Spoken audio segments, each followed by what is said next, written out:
حضرت ارباز بن ساریہ رضی اللہ تعالیٰ عنہ سے روایت ہے کہ رسول اکرم صلی اللہ علیہ وسلم نے فرمایا کہ میں خدا کا بندہ اور خاتم الانبیاء اس وقت سے ہوں جب میرا باپ آدم علیہ السلام آب میں تھا۔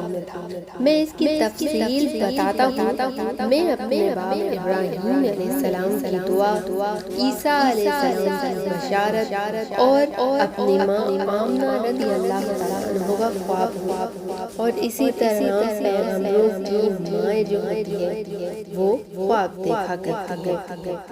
حضرت ارباز رضی اللہ تعالیٰ عنہ کہتے ہیں کہ رسول اکرم صلی اللہ علیہ وسلم کی والدہ آمنہ رضی اللہ عنہ نے آپ صلی اللہ علیہ وسلم کی ولادت کے وقت، سمجھ آ رہی ہے، ولادت کے وقت خواب دیکھا تھا کہ ایک نور ہے جس سے شام کے محل روشن ہو گئے۔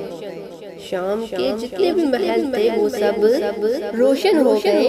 حضور صلی اللہ علیہ وسلم نے اسی خواب کی طرف اشارہ فرمایا تھا۔